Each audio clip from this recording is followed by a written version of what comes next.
नमस्कार। शुरुआत करते हैं बड़ी खबर के साथ। अयोध्या दौरे पर रहेंगे राष्ट्रपति रामनाथ कोविंद। प्रेसिडेंशियल ट्रेन से पहुंचेंगे अयोध्या। सुबह 11:30 बजे अयोध्या पहुंच जाएंगे राष्ट्रपति। अयोध्या में रामलला के दर्शन करेंगे। 3 परियोजनाओं का लोकार्पण करने वाले हैं। रामायण कॉन्क्लेव का भी उद्घाटन करेंगे राष्ट्रपति रामनाथ कोविंद। ये बड़ी खबर हम आपको बता रहे हैं। उत्तर प्रदेश के 4 दिवसीय दौरे पर हैं राष्ट्रपति रामनाथ कोविंद और आज उनके दौरे का चौथा दिन है। आज चौथे दिन वो अयोध्या पहुंचेंगे। सुबह 11:30 बजे अयोध्या पहुंच जाएंगे। रामलला के दर्शन करेंगे। 3 परियोजनाओं का उनको लोकार्पण भी करना है। रामायण कॉन्क्लेव का उद्घाटन भी करेंगे। और इस दौरान सीएम योगी आदित्यनाथ भी अयोध्या में मौजूद रहेंगे। राज्यपाल आनंदीबेन पटेल भी अयोध्या में मौजूद रहेंगी।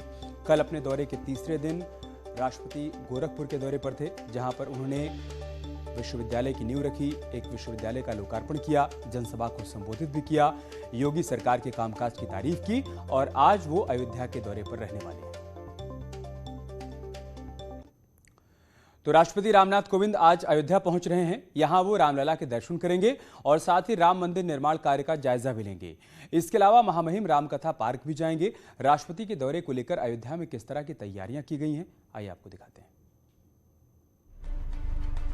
चुकी है। राष्ट्रपति प्रेसिडेंशियल ट्रेन से सुबह करीब 11:30 बजे रामनगरी पहुंचेंगे, इसलिए रेलवे स्टेशन पर पुख्ता इंतजाम किए गए हैं। 11:30 बजे उनकी प्रेसिडेंशियल ट्रेन जो है वो अयोध्या के इस रेलवे स्टेशन पर रुकेगी और यहाँ से रामनाथ कोविंद का काफिला जो है वो रामकथा पार्क के लिए रवाना होगा। चूंकि महामहिम का दौरा है, इसलिए कोई कमी कोई चूक न रह जाए, उसके मुकम्मल बंदोबस्त किए जा रहे हैं। आप देख सकते हैं कि जीआरपी हो, आरपीएफ हो या फिर लोकल पुलिस, सभी तरह की तैयारियों को मुस्तैदी के साथ भांपा जा रहा है, देखा जा रहा है। राष्ट्रपति रामनाथ कोविंद यहां से निकलकर तकरीबन 1 किलोमीटर दूर जो रामकथा पार्क है वहां पर जाएंगे। वहां पर मुख्य कार्यक्रम है। अयोध्या दौरे पर महामहिम सबसे पहले रामकथा पार्क जाएंगे। यहाँ वो करीब 1 घंटे तक रुकेंगे। अयोध्या में अयोध्या रेलवे स्टेशन पर पहुंचने के बाद उनका दूसरा सबसे बड़ा कार्यक्रम जो है वो अयोध्या के इसी रामकथा पार्क में है, जहां पर रामायण कॉन्क्लेव की वो शुरुआत करेंगे, उसका शुभारंभ होगा।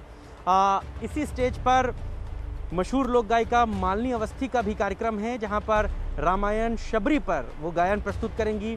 अयोध्या पर आधारित फिल्म का यहां पर प्रदर्शन किया जाएगा। रामकथा पार्क के यात्री निवास पर अयोध्या की प्राचीनता धार्मिकता पर आधारित वो प्रदर्शनी का भी अवलोकन करेंगे। करीब 2 बजे राष्ट्रपति रामलला के दर्शन करेंगे। रामनाथ कोविंद पहले ऐसे शख्स हैं जो बतौर राष्ट्रपति भगवान राम की शरण में जा रहे हैं। जो जानकारी है जो जिला प्रशासन ने दी है उसके मुताबिक तकरीबन 2 बजे के आसपास जो हैं वो राष्ट्रपति रामनाथ कोविंद वो यहाँ पर पहुँचेंगे, मंदिर परिसर में पहुँचेंगे। इसी गेट से उनकी एंट्री होनी है और उसके बाद श्री राम जन्मभूमि में जाएंगे, भगवान रामलला के दर्शन करेंगे। उसके बाद सीता अशोक का एक पेड़ लगाएंगे वो। राष्ट्रपति के दौरे को लेकर अयोध्या के साधु संतों में भी काफी उत्साह है। हम लोगों में अपार खुशी है साधु संतों में कि कम से कम इतने दिन से अयोध्या की तरफ कोई ध्यान नहीं देता था, अब अयोध्या की तरफ देश के महामहिम भी ध्यान दिए हैं, तो इस स्वागत योग है। ढेर सारी उनको आशीर्वाद है अयोध्या के साधु संतों की तरफ से, भगवान राम की तरफ से और महाबली उनके जो सेवक हैं हनुमान जी महाराज, उनके तरफ से ढेर सारा आशीर्वाद। वो स्वस्थ रहें। रामनगरी सज धज कर तैयार है। बस चंद घंटों बाद देश के प्रथम नागरिक यहां आएंगे और एक नए अध्याय की शुरुआत होगी। न्यूज़ 18 के लिए अयोध्या से मोहम्मद शबाब की रिपोर्ट। राष्ट्रपति रामनाथ कोविंद ने सीएम योगी की तारीफ की। कोविंद गोरखपुर दौरे पर थे। यहां उन्होंने गोरखनाथ विश्वविद्यालय का उद्घाटन किया। इस दौरान राष्ट्रपति ने कहा कि गोरखपुर अब सिटी ऑफ नॉलेज है। योगी ने जैसा कहा था वैसा ही किया।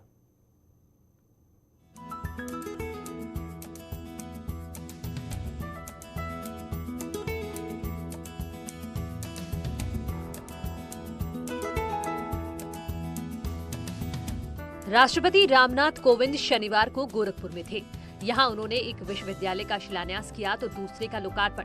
महामहिम की गोरखपुर यात्रा के दौरान सीएम योगी आदित्यनाथ और राज्यपाल आनंदीबेन पटेल भी वहाँ मौजूद थी। कोविंद जब लोकार्पण के बाद फॉर्मल स्पीच के लिए आगे आए तो उन्होंने सीएम योगी की तारीफों के पुल बांध दिए।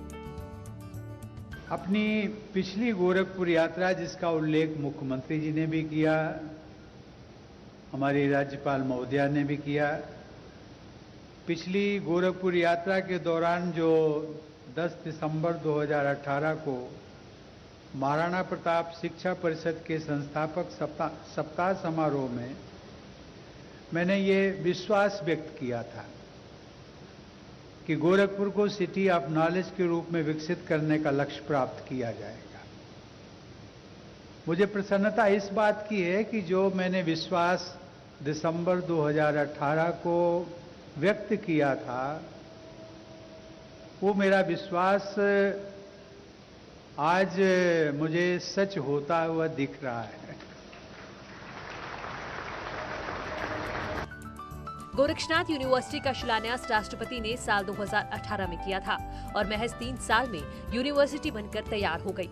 राष्ट्रपति कोविंद इस बात से बेहद खुश थे कि योगी के अथक प्रयासों से वक्त पर काम पूरा हो गया।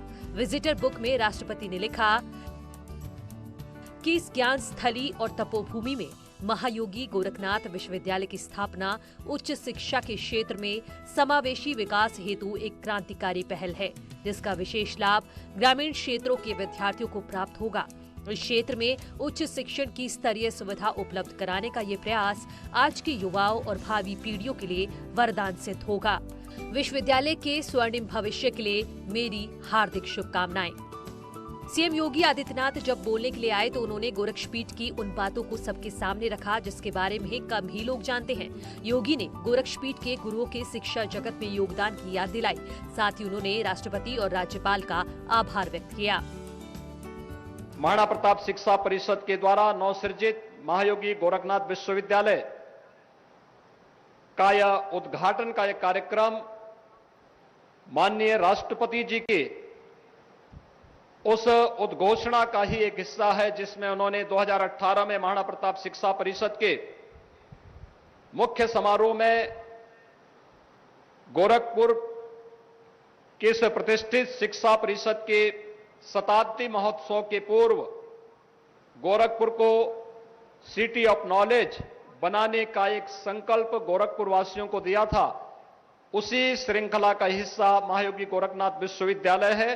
मैं इस अवसर पर माननीय राष्ट्रपति जी का, माननीय राज्यपाल जी का, सभी गणमान्य अतिथियों का हृदय से स्वागत करता हूं, अभिनंदन करता हूं।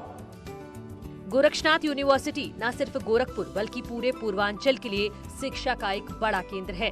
इसीलिए राष्ट्रपति कोविंद ने इसे सिटी ऑफ नॉलेज कहा। रामगोपाल द्विवेदी, न्यूज़ 18, गोरखपुर। और प्रधानमंत्री मोदी आज मन की बात करेंगे। कोरोना समेत कई मुद्दों पर करेंगे मन की बात। आज 80वां मन की बात कार्यक्रम प्रसारित किया जाएगा। चित्रकूट के 2 शिल्पकार से बातचीत भी करेंगे पीएम मोदी। बलराम राजपूत और धीरज द्विवेदी से बातचीत करेंगे। लकड़ी के खिलौने बनाने के दोनों शिल्पकार हैं। आज दोनों से प्रधानमंत्री मोदी बातचीत करने वाले हैं। तो मन की बात कार्यक्रम का 80वां संस्करण होगा। प्रधानमंत्री मोदी कोरोना समेत अलग अलग मुद्दों पर आज अपने मन की बात रखेंगे। और खास बात यह है कि चित्रकूट के 2 शिल्पकारों से प्रधानमंत्री मोदी बातचीत करेंगे। ये दोनों शिल्पकार बलराम राजपूत हैं और धीरज द्विवेदी, जो कि लकड़ी के खिलौने बनाते हैं।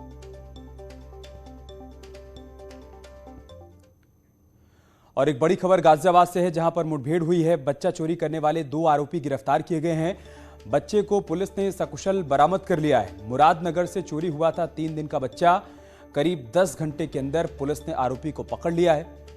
पुलिस और बदमाशों का आमना सामना हुआ। पुलिस ने आरोपियों को पकड़ लिया और साथ ही बच्चे को सकुशल छुड़ा लिया है।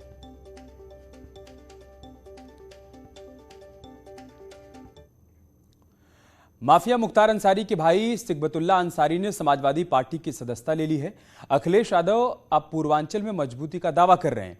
वहीं बीजेपी ने माफिया के परिवार के साथ अखिलेश यादव के इस रिश्ते पर सवाल पूछा है।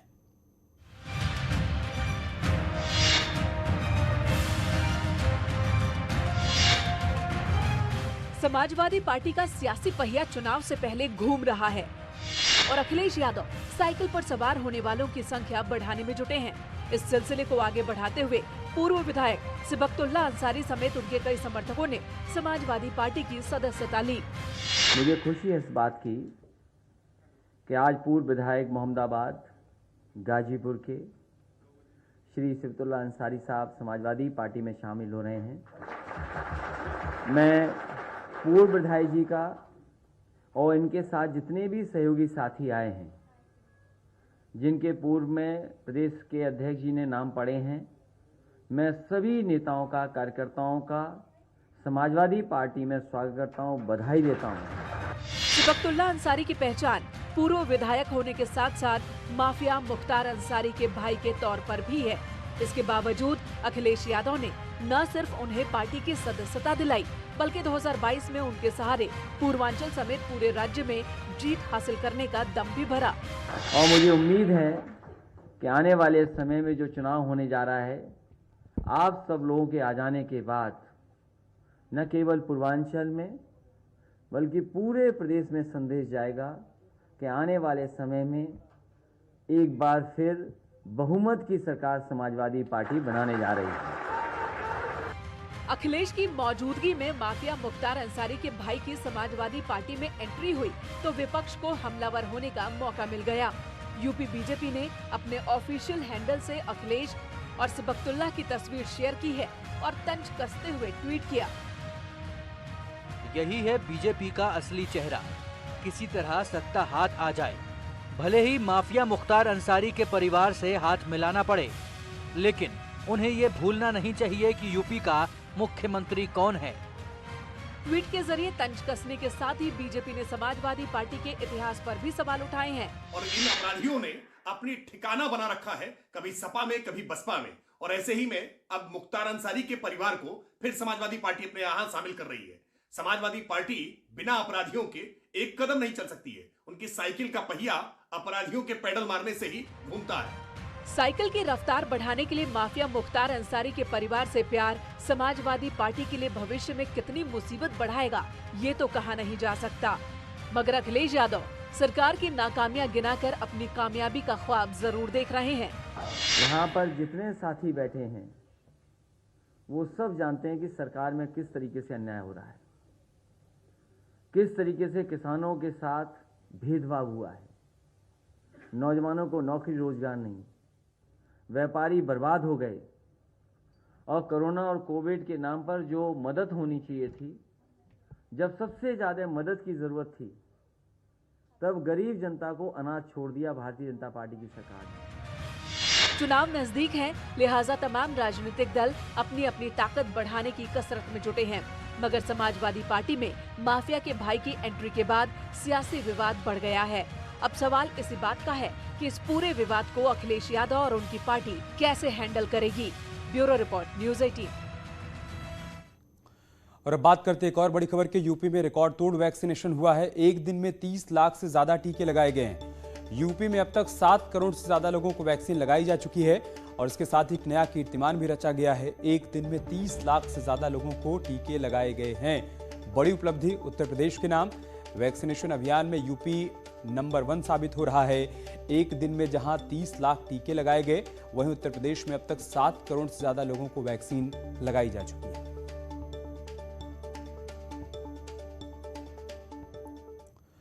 राष्ट्रीय खेल दिवस के मौके पर सीएम योगी ने सभी खिलाड़ियों को बधाई दी है। उन्होंने ट्वीट करते हुए लिखा है, विश्व हॉकी जगत के महानतम खिलाड़ी मेजर ध्यानचंद की गौरवपूर्ण स्मृति को समर्पित राष्ट्रीय खेल दिवस के अवसर पर देश के सभी खिलाड़ियों को हार्दिक शुभकामनाएं एवं बधाई।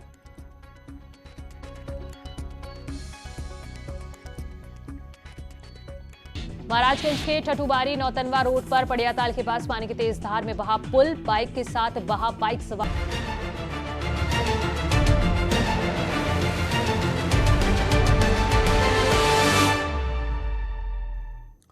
और एक बड़ी खबर कानपुर देहात से है, जहां पर अकबरपुर कोतवाली क्षेत्र में रफ्तार का कहर देखने को मिला है, जब एक डीसीएम ट्रक से जाकर टकरा गई है। घटना सीसीटीवी में कैद हो गई, जिसकी तस्वीरें आप अपनी टीवी स्क्रीन पर देख सकते हैं। एक साइड से ट्रक आ रहा है, तभी वो राइट टर्न लेता है और दूसरी साइड से डीसीएम आ रही है और वो सीधे जाकर ट्रक में टकरा जाती है। हालांकि राहत की बात यह है कि हादसे में किसी की जान नहीं गई है। डीसीएम का ड्राइवर घायल हुआ है, उसे अस्पताल में भर्ती करवाया गया है।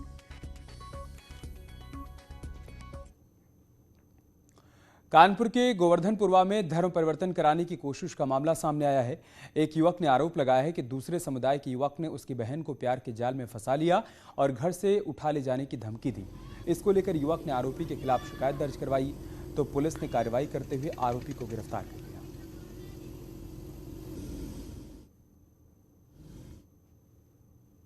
देखिए, मामला हमारे संज्ञान में आया है और इस पे त्वरित कार्रवाई जो है पुलिस के द्वारा की गई है। जो भी विहित व्यवस्था है, जो हमारे पास नियमों के तहत कार्रवाई